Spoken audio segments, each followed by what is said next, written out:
नमस्कार, मैं हूं अनुराग चड्ढा। दोस्तों, देश की राजधानी दिल्ली में चुनावी सरगर्मियां लगातार बढ़ती जा रही हैं। एक तरफ जो सर्दी का सितम है लगातार कम हो रहा है, तो दूसरी तरफ जो चुनाव प्रचार की तेजी है उसने गर्मी का एहसास पूरी तरह से करा दिया है। कई दशकों से सत्ता से दूर रही भारतीय जनता पार्टी इस बार वापसी के लिए जोर आजमाइश कर रही है। वहीं सत्ताधारी आम आदमी पार्टी ने अपनी पूरी की पूरी ताकत झोंक दी है। इन दोनों के बीच सैंडविच बनने का काम कांग्रेस का है। अब जब चुनाव प्रचार में मात्र 10 दिन से भी कम का समय रह गया है, तो सभी दलों की कोशिश ये है कि एक एक सीट पर पूरा का पूरा दमखम लगा दें। इनसाइड विद अनुराग में आज इन डेप्थ एनालिसिस में समझेंगे कि दिल्ली की वह चुनिंदा सीटें कौन सी हैं जहां पर जीत और हार का मामला बहुत कम रहता है। कौन कौन सी वो सीटें हैं, इस पर क्या है राजनीतिक दलों का गुणा गणित, और कैसे ये सीटें नज़दीकी मुकाबले में सत्ता की महत्वपूर्ण कुंजी साबित हो सकती हैं। दोस्तों, दिल्ली में कुल 70 विधानसभा सीट हैं। इनमें से 9 सीटें ऐसी हैं जिन पर सभी दलों की नज़र है। दरअसल ये सीटें दिल्ली विधानसभा चुनाव में गेम चेंजर साबित हो सकती हैं। इन 9 सीटों पर 2020 विधानसभा चुनाव में 5000 से कम वोटों से उम्मीदवारों की जीत और हार तय हुई थी। ये 9 सीटें हैं बिजवासन, लक्ष्मीनगर, आदर्श नगर, पटपड़गंज, कृष्णा नगर, छतरपुर, कस्तूरबा नगर, बदरपुर और शालीमार बाग। राजनीतिक जानकारों का कहना है कि 2025 के विधानसभा चुनाव में इन 9 सीटों पर आप और बीजेपी के बीच कड़ा मुकाबला देखने को मिल सकता है। 2020 के दिल्ली विधानसभा चुनाव में कम मार्जिन वाली 9 सीटों में से आपको 7 सीटें मिली थी। ये सीटें हैं बिरजवासन, छतरपुर, शालीमार बाग, आदर्श नगर, कस्तूरबा नगर, कृष्णा नगर और पटपड़गंज। बाकी 2 सीटें लक्ष्मीनगर और बदरपुर बीजेपी के खाते में गई थी। इन 9 सीटों में से 6 में हार या जीत का अंतर कांग्रेस को मिले वोट से भी कम था। एक पर बीएसपी को इससे काफ़ी ज़्यादा वोट मिले थे। अब बात करते हैं लक्ष्मीनगर की। लक्ष्मीनगर में 2015 के चुनाव में बहुत नज़दीकी मामला रहा था और आम आदमी पार्टी तब यहाँ सिर्फ 4846 वोटों से बीजेपी से जीती थी, जबकि 2020 में यहाँ बीजेपी सिर्फ 880 वोटों से बाजी मारने में सफल रही थी। बदरपुर में भी भाजपा और आम आदमी पार्टी के बीच कड़ा संघर्ष देखने को मिला था। 2020 के चुनाव में भाजपा ने आप से मात्र 3719 वोटों से यह सीट जीत ली थी। बीएसपी को यहाँ 10,436 वोट मिले थे।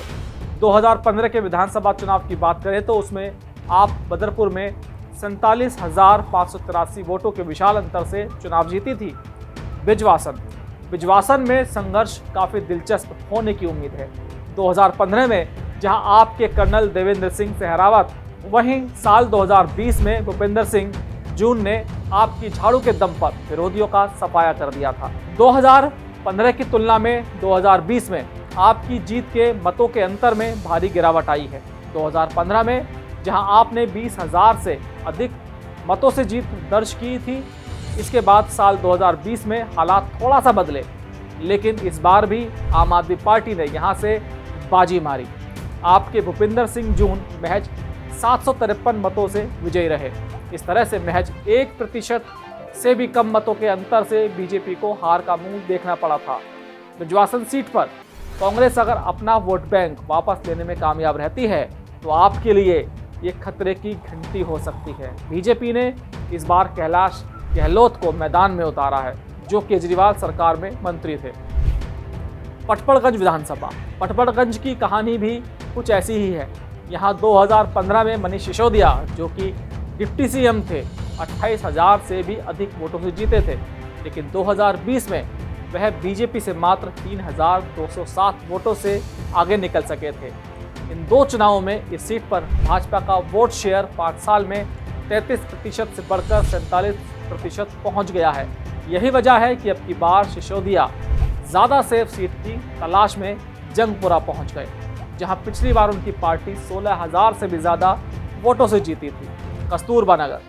कस्तूरबा नगर सीट पर साल 2020 के विधानसभा चुनाव में महज 4 प्रत्याशियों के बीच मुकाबला था। इसमें भाजपा और आम आदमी पार्टी के बीच ही कड़ा मुकाबला रहा था।